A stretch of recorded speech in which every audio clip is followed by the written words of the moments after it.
y amén. Gloria a Dios. Qué importante ese texto que el Señor dice: no hagáis tesoros en la tierra, donde la polilla y el orín corrompen y donde ladrones minan y hurtan. Hay tantos hoy día tan afanados en construir algo aquí en la tierra, en construir y asegurar su futuro. Y yo les animo a pensar que nuestra vida no está aquí en la tierra. Nuestra vida está en Cristo, en los cielos. Y si gastamos e invertimos nuestra vida en las cosas de este mundo, estas cosas son pasajeras. Las cosas que son de los cielos son eternas. Cada palabra sembrada en el corazón de alguien puede dar fruto para la eternidad.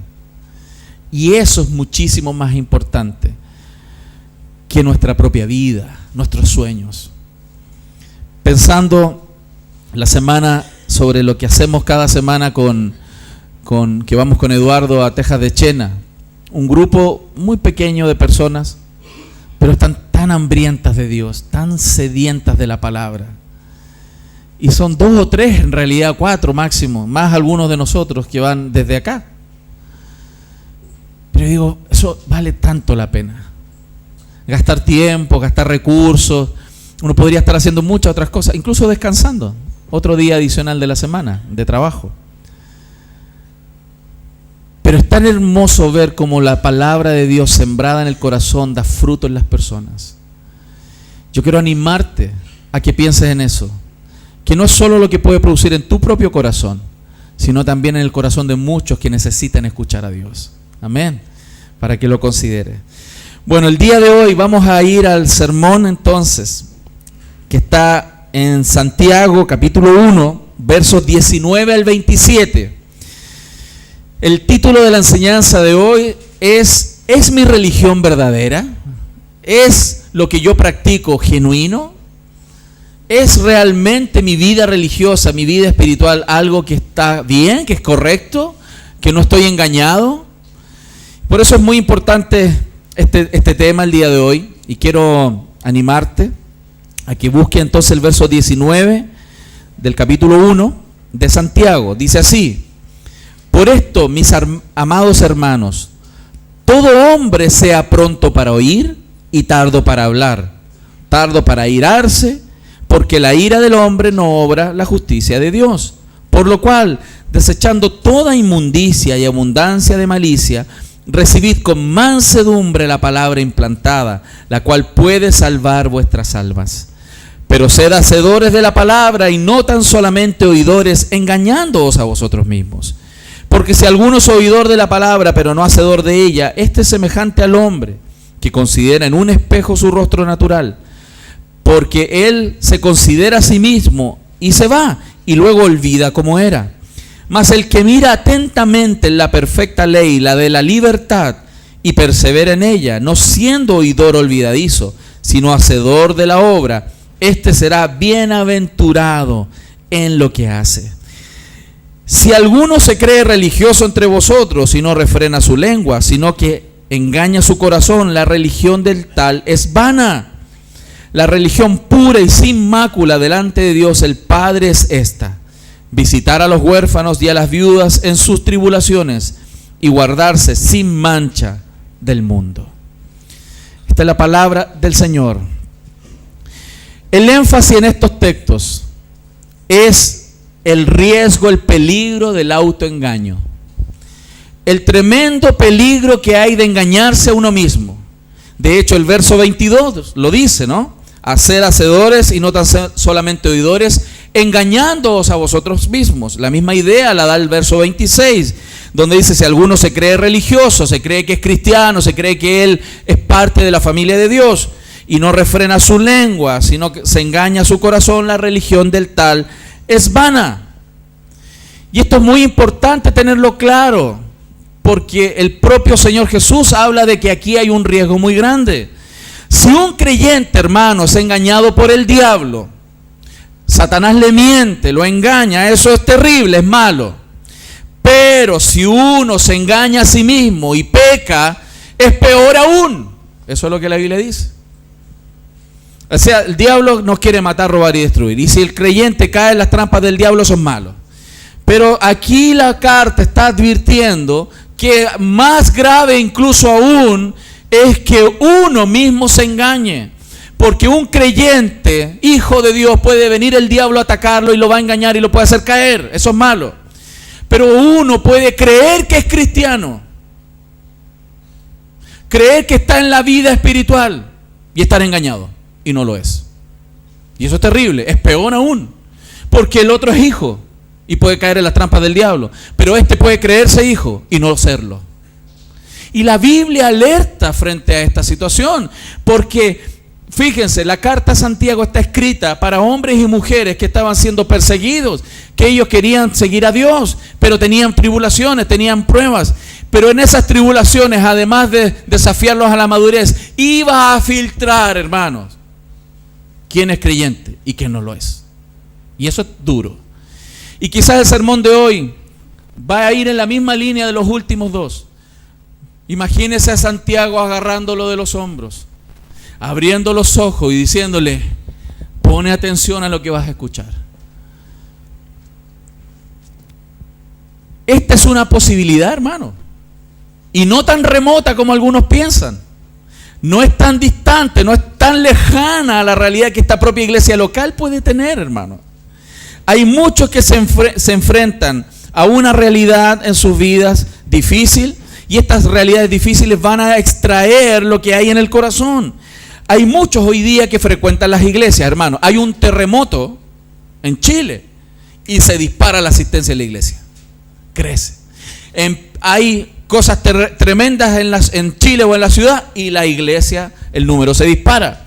Hay muchos que frecuentan las iglesias, se integran a las iglesias, piensan que son salvas, hacen cursos, pueden llegar a orar, creen, tienen algún grado de convicción de que son salvos.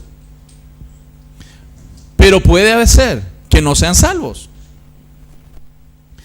Muchas personas hoy día están pensando que lo son y no lo son.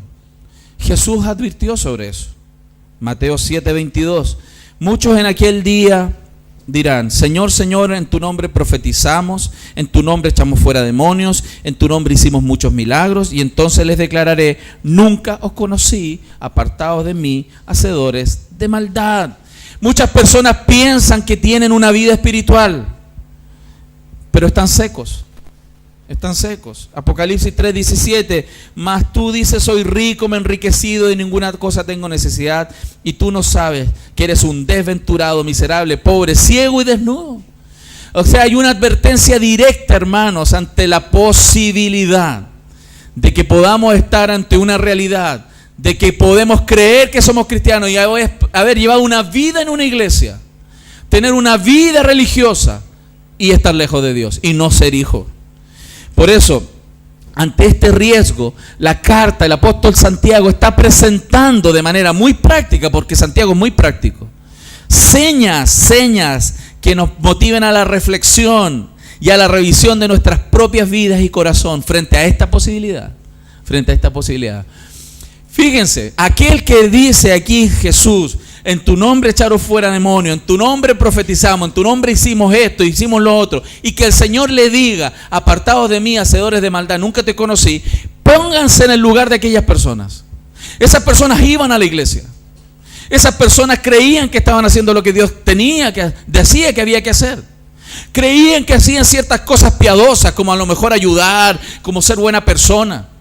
Ellos creían que estaban en la obra de Dios. Ellos creían que su nombre estaba escrito en el libro de la vida. Pero cuando se presentaron frente al Señor, el Señor les dijo: váyanse de aquí, no los conozco. Y eso es duro, ¿se dan cuenta? Pónganse en el contexto, imagínense la realidad. Es un sermón durísimo para nosotros, pero necesario de escuchar. ¿Por qué? Porque muchos pueden estar engañados. Una cosa es ser engañado por el diablo, otra cosa es engañarse a sí mismo. Y la Biblia levanta esta tesis, y por eso es evidente que la verdadera religión tiene que tener ciertas características, tiene que haber ciertos síntomas, tiene que haber cierta realidad en una persona para poder decir si este es un hijo de Dios realmente. No porque venga a la iglesia, no porque haga los discipulados, no porque ore incluso. Hermano, aquellos que echaban fuera demonios, oraban, leían, asistían, pero no lo eran. ¡Wow! Eso es duro. ¿Cuáles entonces son las evidencias de un creyente verdadero, hermano? ¿Cómo podemos saber si la religión es verdadera o falsa? ¿Cómo podemos saber si la experiencia cristiana que yo tengo hoy día es genuina o no lo es? ¿Cómo podemos saber si somos creyentes realmente nacidos de nuevo o necesitamos nacer de nuevo? ¿Cómo podemos saber cuál es el criterio de validación? ¿Cuál es el checklist, hermano, que nos puede ayudar a darnos cuenta? Hay un testimonio que me contaban hace unos días atrás. Bueno, lo conocía bastante antes, pero lo volvimos a conversar el otro día en un grupo, de que alguien pensaba que era cristiano y se le acercó una persona en la calle y le preguntó, ¿usted es cristiano? ¿Usted es cristiano? De la nada, en la calle, ¿usted es cristiano? Y esa pregunta directa en plena calle le hizo dudar en ese minuto. ¿Soy, no soy? ¿Por qué me pregunta? Etcétera. Y la persona le dijo, ok, no se preocupe, yo andaba buscando a alguien cristiano. Esa persona se sintió tan mal en su interior. Yo creo que es importante hacernos estas preguntas. Por algo está aquí en el texto, ¿no? Tenemos que preguntarnos si realmente somos hijos de Dios. No por practicar una religión somos hijos. Y aquí el texto dice que hay ciertas cualidades, ciertas características, hermanos, que muestran a un verdadero hijo. Primero, el cristiano verdadero tiene su vida centrada en la palabra de Dios. Centrada en la palabra de Dios. Un cristiano verdadero, hermano, nace de la palabra, recibe con mansedumbre la palabra y practica la palabra. Lo primero, un cristiano verdadero nace de la palabra, recibe con mansedumbre la palabra y la practica. La practica. Primero veamos, verso 18, adelantándonos un versículo. Dice, Él de su voluntad nos hizo nacer por la palabra de verdad para que seamos primicia de sus criaturas. O sea, si vamos a distinguir entonces si un cristiano es verdadero, si su experiencia es verdadera, si él nació de nuevo, esa persona nace por la palabra, nació de Dios. La palabra es la semilla, la simiente que se aplica en el corazón, lo escucha la persona y el Espíritu Santo viene y le da vida, germina, la engendra. Es lo que se conoce en teología como la regeneración. Nace de nuevo, nace del Espíritu, nace de Dios. La palabra es puesta en su corazón, esa persona tiene el Espíritu Santo, cree la palabra, se conecta y recibe la palabra. Es como la analogía del nacimiento humano. ¿Cómo nosotros somos engendrados? Se ponen las semillas se juntan y comienza la vida. Y quiero que usted note algo. Cuando nosotros somos concebidos, esa es la primera etapa. En esa etapa nosotros no somos conscientes. No depende de nosotros. El que nazcamos de nuevo no depende de nosotros. Es una obra milagrosa, divina. Nuestro nacimiento es divino. Dios lo hace. Aquel que ha nacido nuevo, Dios lo engendró por el Espíritu Santo. Con la palabra en su corazón, germinó. Usted no intervino. Pero desde ahí en adelante comienza un camino. Comienza el camino de crecimiento. Somos concebidos, luego el camino de crecimiento hasta llegar a la madurez. Es muy similar a la vida humana. Por eso, además de ser regenerado, un nuevo creyente que nace por el Espíritu, por la palabra, esa persona recibe la palabra con mansedumbre. La anhela, quiere esa palabra. Verso 21. Desechando toda inmundicia y abundancia de malicia, recibid con mansedumbre la palabra implantada, la cual puede salvar nuestras almas. Así como en la regeneración, hermano, nosotros no tenemos la iniciativa, no sabemos cuándo, no sabemos cómo, no somos conscientes, hermano. La regeneración espiritual es un milagro, pero luego de ahí, hermano, de que esta simiente está puesta en nuestro corazón, se pone una nueva naturaleza en nuestra vida.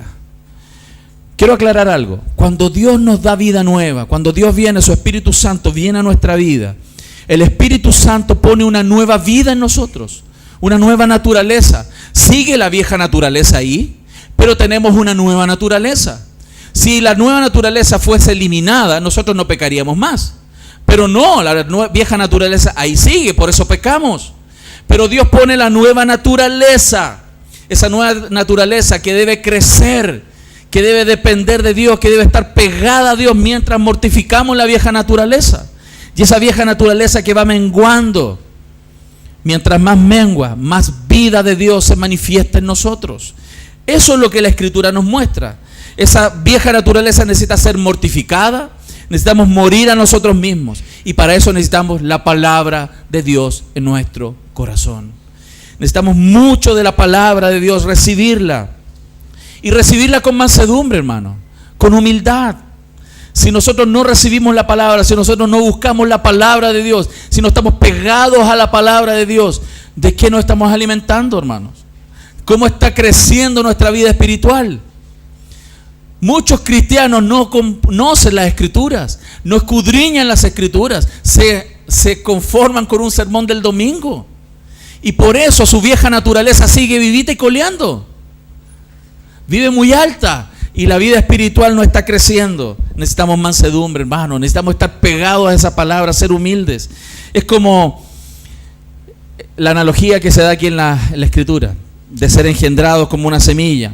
Pero también esta idea de desechar la inmundicia, desechar la abundancia de malicia. Es como un terreno, hermano. Cuando usted tiene una semilla, usted escucha la palabra y usted tiene una semilla y quiere plantar y que dé mucho fruto, ¿qué es lo que primero tenemos que hacer? Preparar el terreno, arar el terreno, abonar el terreno, ararlo, prepararlo, humedecerlo y poner la semilla. Hay muchos cristianos que oyen sermones, pero viven vidas de pecado, hermano. Y ese pecado no permite que esa semilla crezca. Su mente es corrupta, sus pensamientos, lo que miran, lo que ven, lo que hacen, no sueltan pecados. Y aunque escuchan sermones, se pueden conocer textos, libros de memoria, pero no abonan su tierra, no limpian, no renuncian. Y por eso dice, recibe la palabra, pero primero, hermano, desecha toda inmundicia y abundancia de malicia.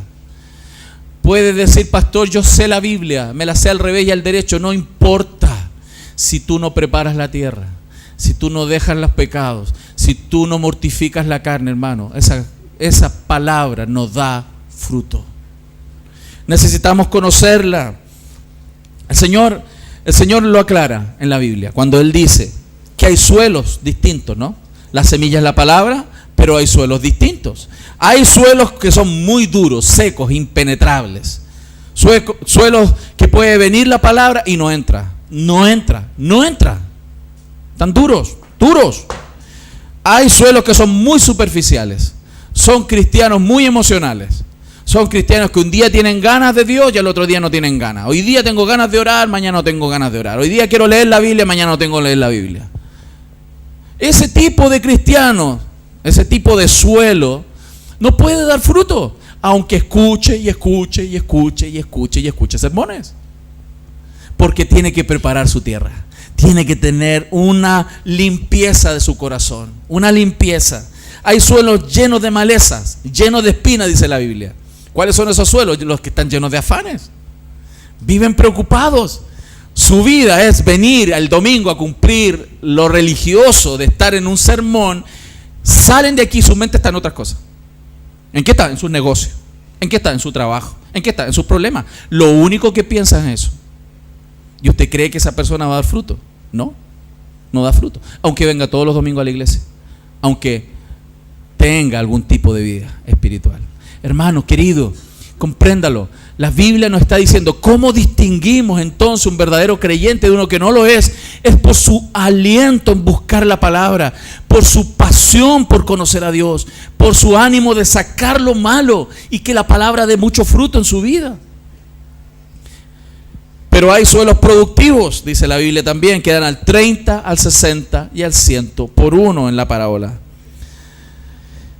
Pero también esa idea, hermano, de recibir con mansedumbre la palabra implantada tiene que ver con actitud, tiene que ver con disposición, tiene que ver con algo que es opuesto a la ira, no esa cosa de estar enojado, a regañadientes. Hermano, ¿cómo está tu corazón ahora al escuchar este sermón? ¿Estás molesto? ¿Estás incómodo? La disposición a escuchar a Dios, esa mansedumbre y esa humildad. Señor, háblame. Esa disposición se nota hasta el momento en que sales de casa para venir al culto. ¿Con qué actitud saliste? ¿Vienes porque tu señora quiere que vayas? ¿Vienes porque... ¿Por qué? La disposición es tan importante. La disposición de venir y escuchar a Dios en su palabra a través de un hombre imperfecto. Venir y escuchar a Dios lo que me tiene que decir. Esa disposición va a distinguir a aquel que ha nacido de nuevo que a aquel que no. Y eso es tan duro, tan duro. Y no es simple decirlo, no es simple estar aquí y predicar lo que Dios dice, más debo hacerlo. Porque no quiero que usted esté engañado. Quiero mejor que se desengañe y diga, de verdad yo necesito nacer de nuevo y entregar mi vida a Cristo, que irme al infierno, hermano. Aunque tenga 50 años en una iglesia. Yo prefiero que sacarle el velo y que se caiga su creencia religiosa. Y que comprenda que necesita arrepentirse de sus pecados y venir a los pies de Cristo, hermano. Cuando entramos a la iglesia, ¿qué se roba nuestra mente? ¿Con qué actitud llego? Yo llego pensando en cualquier cosa menos en Dios a veces. ¿Cómo está mi corazón? Esa actitud mansa. A veces el corazón nuestro es tan disperso, hermano, tan disperso. Dios te está llamando y te está diciendo, ponme atención a mí, escucha mi voz, escúchame lo que te tengo que decir, porque esta palabra que vas a escuchar de mí puede salvar tu alma.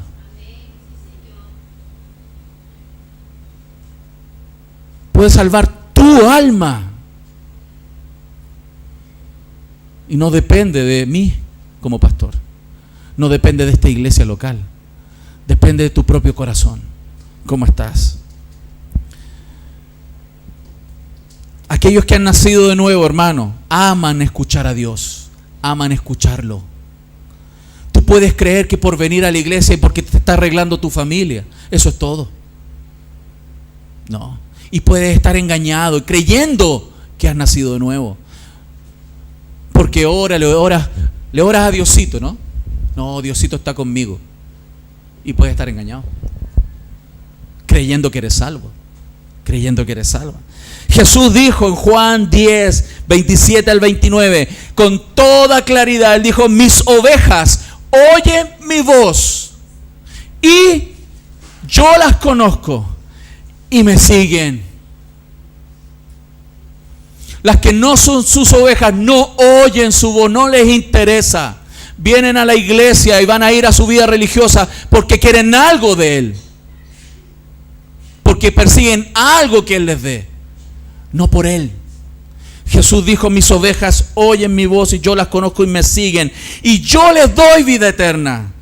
Y no perecerán jamás, ni nadie las arrebatará de mi mano. Mi Padre que me las dio es mayor que todos y nadie las puede arrebatar de la mano de mi Padre. Gloria a Dios.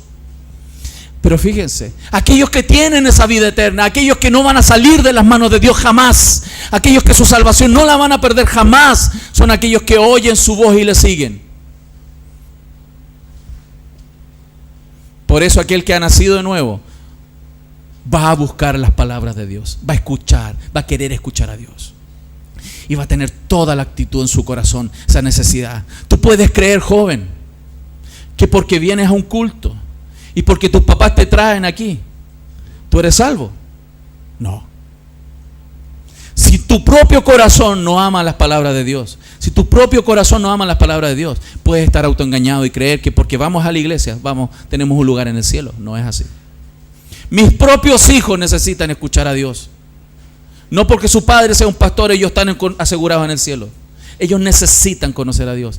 Y aquellos que oyen su voz y le siguen, a aquellos, hermanos, Jesús les da vida eterna, les da salvación. Gloria a Dios por eso. Entonces, ¿cuáles son las señas de un verdadero creyente? Santiago los alerta. Él es muy práctico. Él es muy práctico en la carta. Checklist. Aquel que ha nacido de nuevo, esa persona se aleja del pecado, quiere salir del pecado, quiere limpiar su corazón porque quiere escuchar la palabra de Dios y que esa palabra dé mucho fruto en su vida. Quiere escucharla y además quiere ponerla en práctica. El verso 22 al 25 nos muestra, quiere poner en práctica la palabra. ¿Para qué? Porque así se conoce a sí mismo, hermanos. El que practica esa palabra, el que la practica, va a empezar a darse cuenta de su necesidad. Verso 23, porque si alguno es oidor de la palabra, pero no hacedor de ella, es semejante al hombre que considera en un espejo su rostro natural. Porque él se considera a sí mismo y se va y luego olvida cómo era. Aquí usa otra analogía. Ya la palabra no es una semilla, la palabra es un espejo. Es como un espejo. Es como un espejo. Todos tenemos espejo, ¿no? ¿Sí o no? Qué bueno, ¿no? Si no, imagínense cómo andaríamos aquí en la mañana. Imagínense. ¿Para qué usamos los espejos? Técnicamente y realmente, ¿saben para qué es el espejo? Es para un autoexamen. Es una automirada. Es para mirarnos. Es para observarnos. Todas las mañanas cuando usted se levanta y se va frente a un espejo, ¿qué hace? Se autoexamina. Se visualiza cómo estoy. Más lindo que nunca. ¿Ah? Se observa. Porque usted no quiere salir a la calle a dar susto, quiere que la ropa esté bien puesta, estar bien peinado, y ahí algunos gastan un par de minutos, otros como una hora, ¿no? Eso depende de cuán ególatras son. Pero hermano, esa mirada en el espejo, ese propósito, el propósito principal de usar un espejo es un autoexamen. Es un autoexamen, es mirarnos, es un chequeo, es saber quién soy, cómo estoy, cuál es la condición. Y cuando miramos la palabra, es un espejo. Me acerco a la palabra para un autoexamen. No agarro la palabra para darle palos a otro. No agarro la palabra para tirarle palos a mi esposa. No agarro la palabra para tirarle palos a mi esposo, para tirarle palos a otro cristiano. Yo agarro la palabra para un autoexamen, para mirarme, para conocer a Dios y mi debilidad. Esa es la principal uso de la palabra. Me acerco como en un espejo, hermanos. Y cuando miramos dentro de la palabra, cuando profundizamos, esa palabra, hermano, nos va a permitir conocernos a nosotros mismos, nuestros pecados, nuestras más profundas necesidades, nuestros deberes y también las recompensas. ¿Cuánto debiéramos anhelar esa verdad, esa palabra, hermanos? Profundamente. Cuando miras a un espejo, ¿cierto? Todos los que miran a un espejo no se van sin hacer algo. Es raro que alguien pase por un espejo y no haga algo. ¿Sí o no? Mira así, algo hace. Algo hace. ¿Sí o no? ¿Y por qué lo digo? Porque también hay un riesgo, hermano, en la mirada del espejo de la palabra. Como pudiera haber un riesgo en no poner atención en el espejo en la mañana. ¿Cuáles son los riesgos? Mirar solo de vistazo. Un vistazo rápido. Algunos agarran la palabra y se leen un versículo en la mañana como que ese vistazo, ya, estamos. Cumplí. Hice mi devocional. Miré un vistazo. Es como pasar rapidito por el espejo. ¿Se fija? Algunos agarran la Biblia así, en la mañana un versículo, o el pan de vida. El pan de vida. Eso es pasar corriendo por el espejo. ¿Se imagina si usted pasara todos los días corriendo por el espejo? ¿Le serviría de algo el autoexamen? De nada. Muchas personas no estudian la Biblia profundamente y por lo tanto no logran estudiarse a sí mismos profundamente. No logran observarse a sí mismos profundamente. Muchos, como no leen la Biblia cada día, no logran observarse y no logran justamente observar lo que pasa. Y saben lo que sucede en la práctica, hermano, que descansan en su conciencia. No, ya hoy día tuve mi contacto con Dios. Ya hoy día leí la Biblia. Y descansa su conciencia pensando que eso es lo que Dios quería. Dios quería relacionarse contigo, Dios quería hablar a tu corazón, Dios quería mostrarte dónde debes seguir tu proceso de crecimiento. Ese es el primer riesgo, un vistazo rápido. El segundo riesgo es olvidar lo que vemos. Yo no me acuerdo cómo me vi en el espejo esta mañana. No me acuerdo. ¿Por qué? Porque miré muy rápido, saliendo. Pero si yo pusiera atención y anduviera con un espejo todo el día, como algunas lo hacen, gracias a Dios en esta iglesia no. Si uno anduviera con un espejo todo el tiempo mirándose, tú lograrías autoexaminarte permanentemente. Nosotros, por eso la Biblia nos dice que tenemos que estar permanentemente meditando en la palabra de Dios, reflexionando en la palabra, reflexionando en sus palabras, porque es muy fácil que nos olvidemos. No basta leer la Biblia, por eso tenemos que practicarla. Cuando nosotros ponemos por obra la palabra, no se nos olvida. Cuando alguien aprende algo y no lo pone por obra, se le va a olvidar. La palabra necesita ser puesta por obra. Fracasamos entonces en no atender lo que la palabra en el espejo se muestra. Si la Biblia nos muestra un pecado de ira, por ejemplo, hermano, hay que trabajar en eso. Si el Señor nos muestra un pecado de pereza, hay que trabajar en eso. O sea, la Biblia está puesta ahí como un espejo para que nosotros atendamos. Sería negligente si yo me levantara todo chascón en la mañana, me mirara al espejo y me fuera y no hiciera nada. O sea, yo debiera pararme en el espejo y ordenarme, limpiarme, salir como corresponde. La palabra es para eso, mirarme al espejo, ver en qué estoy mal y meterle mano, trabajar en ello, pedirle ayuda al Señor si yo no soy capaz de hacerlo. Por eso quien practica la verdad, hermano, va a tener esta posibilidad de poder ser renovado, ser transformado para salvación, de salvación. Quien practica entonces esta verdad, ¿sabes? Además tiene un tremendo beneficio. Va a ser libre, va a ser libre. Verso 25 dice: mas el que mira atentamente en la perfecta ley, la de la libertad, y persevera en ella, no siendo oidor olvidadizo, sino hacedor de la obra, este será bienaventurado en lo que hace. ¿Por qué Santiago llama en la ley, en la perfecta ley, la de la libertad? ¿Sabe usted por qué él refiere a la perfecta ley, la de la libertad? Es porque cuando obedecemos la palabra somos libres. Dios nos hace libres del pecado. Jesús dijo en Juan 8:34, de cierto os digo que todo aquel que hace pecado es esclavo del pecado. Aquel que conoce la palabra, que pone en práctica la palabra, ¿qué va a ser? Libre de la esclavitud del pecado. Jesús dijo, Juan 8:31, si vosotros permaneciereis en mi palabra, seréis verdaderamente mis discípulos y conoceréis la verdad, y la verdad os hará libres. Dios nos dio su ley no como un medio de salvación. Dios nos dio su ley para que tengamos una vida nueva conforme a su voluntad, y necesitamos pasar tiempo en eso. A aquel que no ha nacido de nuevo, aquel que no es creyente y necesita arrepentirse, probablemente, hermano, esa persona necesita arrepentirse de sus pecados para poder ir de lleno, amando la palabra, creciendo en la palabra. Ahí está el primer testimonio, hermano. El que practica la palabra, el que ama la palabra, el que anhela la palabra, ese es nacido de nuevo. Y ahí es un checklist. Usted conoce su corazón, usted conoce su vida, qué es lo que ama, qué es lo que prefiere. No se engañe. Aquella persona va a ser bienaventurada en todo lo que hace.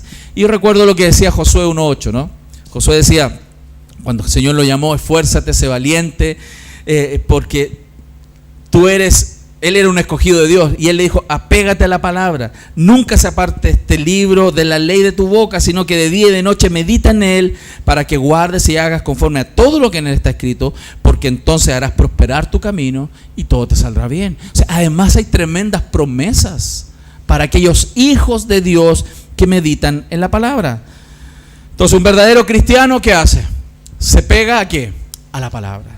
Segundo, un verdadero cristiano tiene relaciones guiadas por la palabra. Verso 19, acompáñeme por favor. verso 19. Por esto, mis hermanos, mis amados hermanos, todo hombre sea pronto para... Un verdadero creyente, nacido de nuevo, hermano, va a ser pronto para oír. Está listo para escuchar a Dios. Está pronto a escuchar el consejo de Dios. Está listo entonces también a escuchar a la gente, porque Dios va a hablarle a través de las personas. Va a estar más inclinado. Mira, hay algo bien singular en nuestra creación. Tenemos 2 oídos, una boca, y está flanqueada por un muro de dientes. ¿Nos dice algo eso, no? Hay que estar más atento para oír que hablar. ¿Aló? Amén.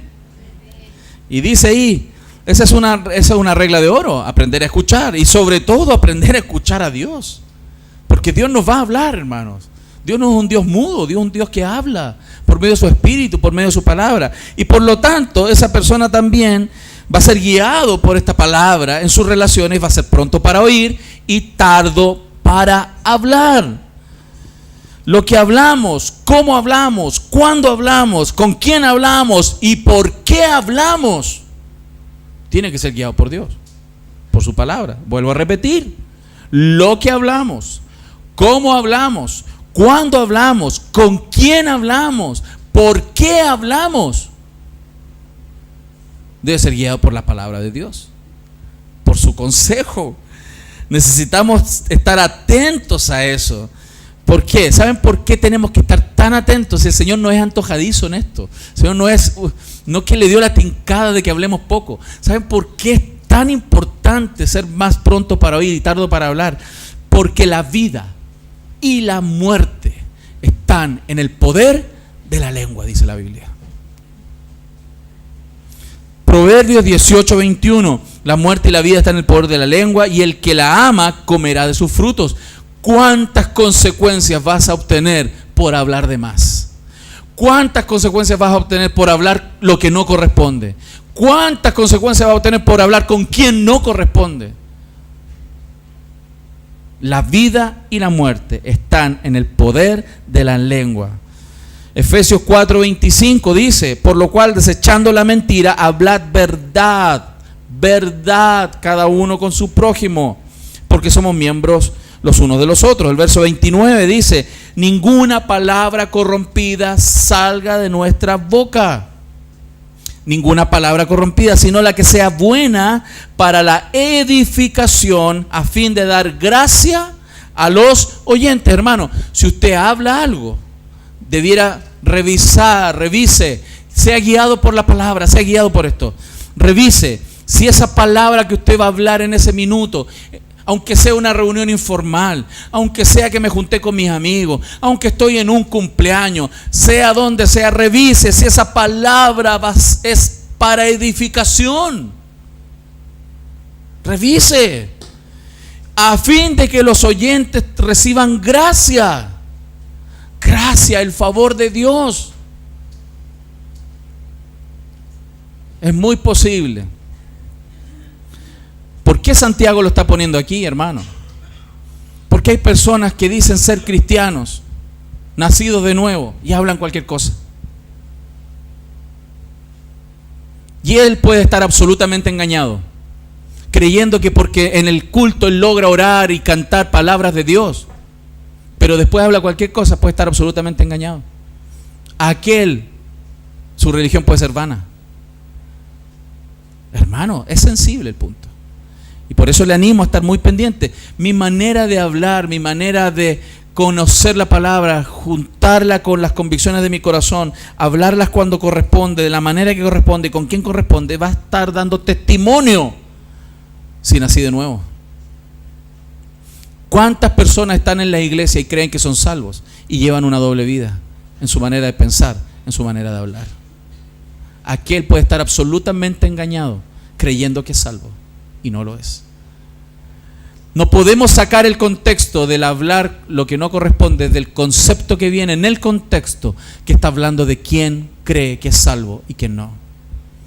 Un testimonio entonces se va a medir por lo que hablamos. No, hay personas que me han dicho, pastor, yo tengo mucha fe, pero habla cualquier cosa. Vive su vida como cualquiera y dice que él es cristiano, nacido de nuevo. No, lo más probable es que él esté condenado al infierno. Necesita evangelio, necesita el evangelio. Y tercer punto, tardo para airarse. ¡Wow! Tardo para airarse. A aquel que es muy pronto para airarse, cuidado, porque aquí está hablando de testimonio de nacer de nuevo. Tardo para airarse, la explosión de la ira. Puede tener un temperamento indisciplinado. Hay algunos que explotan, ¿no? Que son explosivos. Son TNT. ¡Pum! Potencia. Le pisan un callo y ¡ah! Queda la grande. No hicieron algo como ella dijo que quería. ¡Ah! ¿Cierto? O él no le respondieron como él quería que le respondieran. Hiroshima y Nagasaki son petardos al lado de esas personas. Son petardos. Pero hay otros que tienen la misma ira, pero implosionan. Se van para adentro. Implosionan.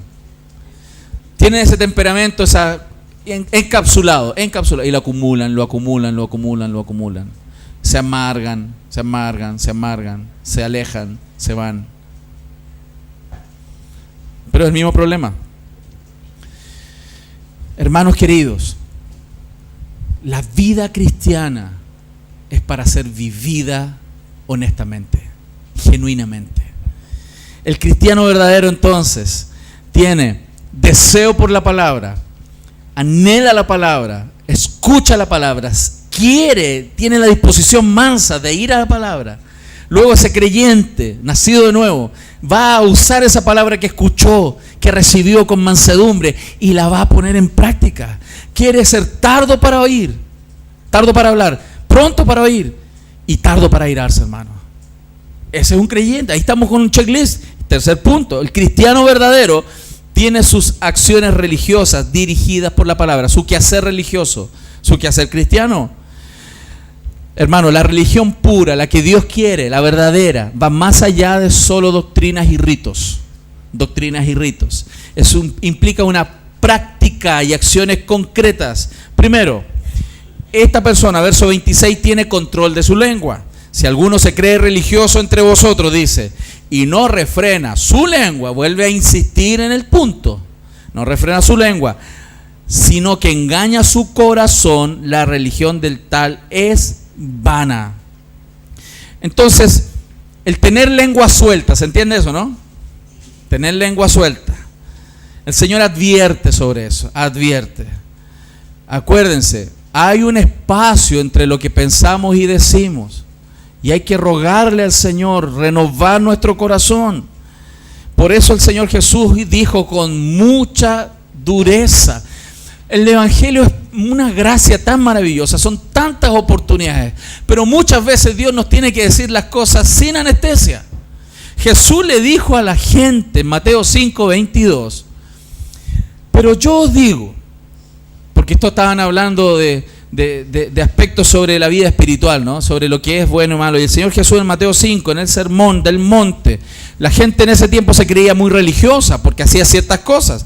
Y Él viene y les dice, cualquiera, hermano, cualquiera, no algunos, cualquiera que se enoje contra su hermano, cualquiera que se enoje contra su hermano, será culpable de juicio. ¿Cuántos tendríamos que estar ahora sentados en un tribunal? Ahora, en el juicio de Dios. Cualquiera que se enoje con su hermano será culpable de juicio. Y agrega, y cualquiera que diga necio a su hermano, eres un tonto. Que le diga necio a su hermano, será culpable ante el concilio, ante la iglesia. Hermano, aquí en la iglesia yo debiera tener disciplina eclesiástica para aquel hermano que le dijo tonto al otro. Aquel que ofendió al otro le dijo, eres un tonto. Yo tendría que traerlo acá a los ancianos de la iglesia y disciplinarlo. Y si insiste en llamar tonto a otro, echarlo de la iglesia. Porque aquí lo dice. Wow. ¿Por qué el Señor eleva tan alto esto? Porque es alto, porque la vida y la muerte están en el poder de la lengua. Y cualquiera que le diga fatuo, necio, es como decir, nosotros diríamos, es como decirle, eres un imbécil. Si alguien le dijo a otro un día, eres un imbécil, imbécil. Y dan vuelta la cara, ¿no? Imbécil. Si alguien le dijo imbécil a algo, quedará expuesto al fuego del infierno. Al infierno. Al infierno. Hermano, Santiago utiliza muchas analogías y compara la lengua con un caballo sin freno, como un barco sin timón que se va a estrellar en las rocas, como una chispa que enciende un bosque. La compara con una fuente contaminada, la compara con un árbol malo que no da fruto, o fruto malo, y un mundo de iniquidad, una fiera indomable. Todas esas metáforas utiliza aquí la Biblia para referirse a la lengua. Muchos adjetivos, porque es peligrosa, es muy gráfico, y apunta a una persona que va a diferenciarse si es creyente realmente o no. Le vuelvo a repetir, a veces este texto se predica como un aspecto práctico que los cristianos tienen que vivir. Si tú eres cristiano, vive así. Pero no se dan cuenta que en el contexto está tratando de diferenciar quién es creyente nacido de nuevo y quién no. Aquel que no refrena su lengua, piense que necesita arrepentirse y nacer de nuevo. Y usted puede estar engañado, engañada, creyendo que usted es hija de Dios, que usted es hijo de Dios. Y esta palabra tan dura, hermano, que está aquí en el texto, nos debe hacer reflexionar. Es como mirarnos al espejo y darnos cuenta, ¿dónde estoy? ¿Cómo estoy? ¿Qué necesito? Quizás alguno de nosotros en este día, hermano, en esta mañana, necesitamos arrepentirnos de nuestros pecados y decirle, Señor, entra en mi corazón. Necesito renovar mi vida. Necesito renovarme. Proverbios 6:16 dice: 6 cosas aborrece Jehová, y aún 7 abomina su alma: los ojos altivos, el orgulloso, el que mira así, este que se cree; la lengua mentirosa, las manos derramadoras de sangre, el corazón que maquina pensamientos inicuos, los pies presurosos a correr al mal, el testigo falso y el que siembra discordia entre los hermanos. 3 de ellas se relacionan con cosas que decimos. La Biblia es clara. Entonces, aquel cristiano va a revisar su vida de habla, lo que habla, cuándo habla, cómo habla, por qué habla, con quién habla, si ha nacido de nuevo. Aquel que no ha nacido de nuevo, no le importa lo que habla. Segundo, en este punto, él tiene además rectitud personal. Dice el verso 27, la segunda parte: visita a los enfermos y a las viudas y se guarda de las manchas del mundo. ¿Cuáles son nuestros motivos entonces para estar aquí y apartarnos del mal? Es porque el Señor nos ha llamado a una vida nueva. El mundo, hermano, necesita ver a Dios, necesita ver al Señor. Y por eso uno de los aspectos que ha puesto Dios en el mundo para Él mostrarse son los creyentes en transformación.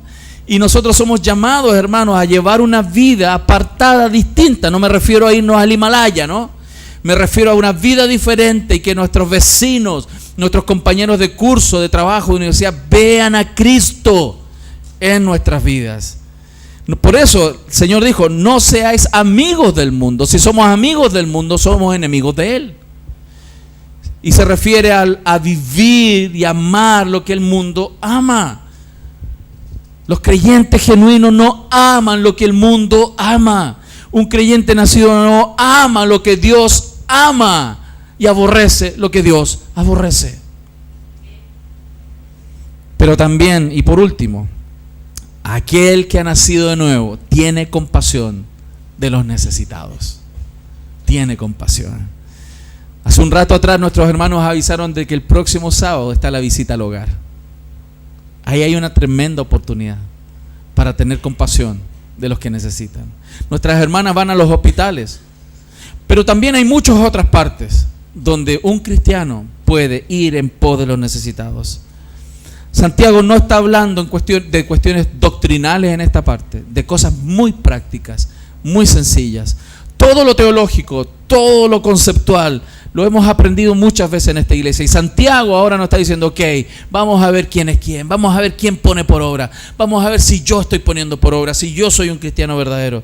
Y la predicación tiene que ir acompañada de las obras. La preocupación práctica de la religión verdadera es ayudar a los necesitados, es ayudar a los huérfanos, es ayudar a los necesitados. En la semana conversaba con un hermano y ahora en la mañana también, con un matrimonio, sobre las casas, sobre el ministerio de acogida, sobre la necesidad de ir en ayuda de los más desvalidos de este mundo. Nosotros tenemos un llamado como iglesia a ir en pos de aquellos que necesitan. Por eso, hermanos, cuando alguien ha nacido de nuevo y se está acercando a Dios y a la palabra, todos estos aspectos le son mostrados en el espejo. Cuando usted tiene un detallito en la nariz y se acerca al espejo, lo nota de inmediato, ¿sí o no? Cuando usted tiene un detallito ahí en la nariz, imagínese que comió más maní y se puso una cosita colorada. ¿Le ha pasado, no? Anda como Rudolf. Así. Cuando usted pasa, y si usted no se da cuenta, salvo que le esté palpitando, ¿no? Pero si usted tiene algo ahí en la nariz y va por la calle y nadie se lo dice, usted cree que está matando, ¿no? Pero no vaya a aparecer alguien y te diga, ¿qué tenía ahí en la nariz? ¿Qué te pasó? Y ahí uno dice, a ver, ¿y qué es lo primero que hace? Un espejo. Aquel que pasa en el espejo de la palabra del Señor se va a estar dando cuenta siempre dónde están los puntos que debe cambiar. Un creyente verdadero está escuchando a Dios siempre. Dios nos ayude, hermanos. Y si en esta mañana tu convicción sobre tu necesidad de Dios es muy grande, yo te animo a que te acerques a Él, que te acerques al Señor. Mucha gente llegó a Cristo por lo que Él daba. Y cuando Él predicó el evangelio del reino, cuando Él predicó estas cosas que son duras, la gente se iba. Yo no quiero que usted se vaya, pero si la palabra genuina hace que usted se vaya, voy a orar por usted mucho. Pero si el Señor te está desafiando, te está convenciendo de que necesitas nacer de nuevo, de que necesitas renacer tu corazón y que haya vida real, de que de verdad haya vida real de Cristo en tu corazón, yo te animo que en esta mañana tú le entregues tu corazón a Cristo. En esta mañana. Y yo podría estar pensando, si no mirara este texto, yo podría estar pensando y asumiendo que todos los que están aquí han nacido de nuevo. Pero yo no soy Dios para ver tu corazón. La palabra predicada en esta mañana puede estarte mostrando quizás que te has engañado y que necesitas entregar tu vida a Cristo. Aquel Cristo, aquel Señor que murió en esa cruz y derramó su sangre y entregó su vida por ti, por nosotros los pecadores. Si en esta mañana el Señor te habló, yo te invito a que oremos. Quiero invitarte a cerrar los ojos para orar delante de nuestro Señor y arrepentirnos de nuestros pecados. Señor, en esta mañana